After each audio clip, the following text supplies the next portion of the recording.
Hey guys, Tim Komlos here. This week's video is a little bit different than weeks past. Rather than a real estate tip, I want to address the current market conditions and the impact of the coronavirus.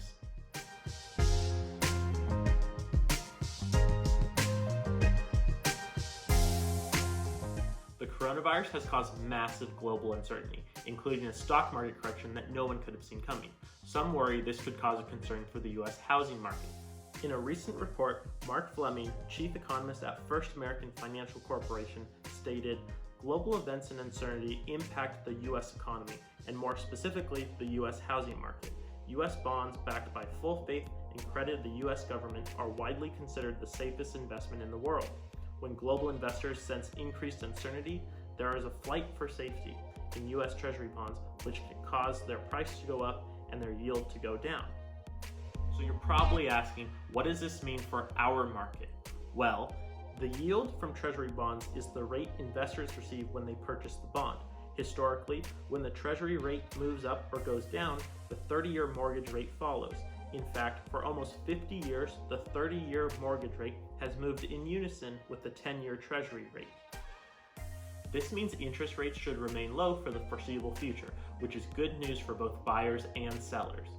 Other questions people are asking are we headed for a recession? What about a housing crisis? Is this 2008 all over again? First off, let's revisit a point that I've pointed out in the past. Let's remember exactly what a recession is. A recession is a period of temporary economic decline during which trade and the industrial activity are reduced, generally identified by a fall in GDP in 2 successive quarters. Now, what a recession is not is a housing crisis. I'll repeat that. A recession is not a housing crisis. Remember that. In fact, over the last 5 recessions, only 2 have had a negative impact on home values.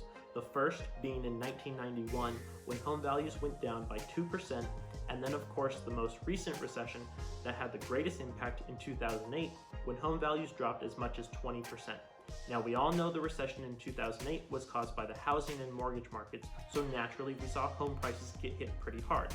But in 3 of the last 5 recessions, home prices actually rose as much as 7%. So you're probably asking, where do we stand today? Bill McBride of Calculated Risk stated, "With the sudden economic stop and with many states shutting down by closing schools, bars, and restaurants, my view is the US economy is now in a recession, and the GDP will decline sharply in quarter 2. The length of the recession will depend on the course of the pandemic." Now, if we look at that visually, what we're saying is yes, you could consider ourselves in a recession as of right now, considering quarter 2 will obviously have an impact from the coronavirus pandemic. However, Goldman Sachs is also forecasting that quarter 3 and 4 will rebound and show appreciation with further strong gains in early 2021. Furthermore, there are many reasons indicating why this real estate market is nothing like 2008. First off, mortgage standards are nothing like they were back then. During the housing bubble, it was difficult not to get a mortgage. Today, it's much tougher to qualify. Second, prices are not soaring out of control. Compared to the 6 years leading up to the height of the housing bubble, appreciation is nowhere near what preceded the crash. Third, we don't have a surplus of homes on the market. We have a huge shortage. In 2007, there were too many homes for sale, which caused prices to tumble. Today, inventory shortage is causing values to accelerate. Fourth, houses became too expensive to buy. In 2007, home values were up, wages were down, mortgage rates were high, and affordability was difficult. Today, it's almost the opposite. Low mortgage rates and increased wages means that more people are spending less of their income on their homes. And fifth, people are equity rich, not tapped out. Before the crash, many homeowners were withdrawing the equity they built up, and this led to negative equity situations where the amount of their mortgage was greater than the value of their home. Fortunately, society as a whole has learned their lesson. Owners haven't been cashing out like last time, over 500 billion less, in fact. Industry experts are also expressing these same feelings. The Wells Fargo Investment Institute claims, "We do not expect a repeat of the severe recession of 2008 to 2009. because the virus and oil stocks are not endemic to the financial system, but are rather external. Once the virus infection rate peaks, we expect a recovery to gain momentum into the final quarter of the year and especially into 2021. It is so important to understand that the issue we're facing right now is a global health crisis. This is not like a recession in the past. Rather than a system collapse, this is a result of an episode that occurred. For comparison, David Rosenberg, a chief economist for Gluskin Sheff & Associates, compared our current situation with the period we saw directly after 9/11.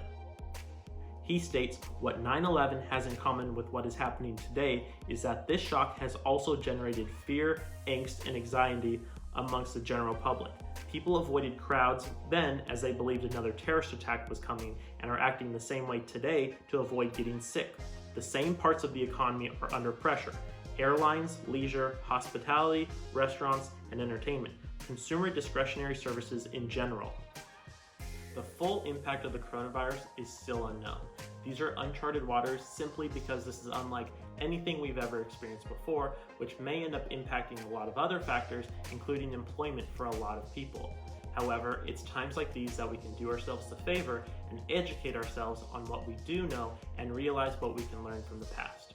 If you have any questions regarding the current challenges we're facing, please feel free to reach out to me. This is a learning process for all of us, but I'll be more than happy to answer your questions the best that I can.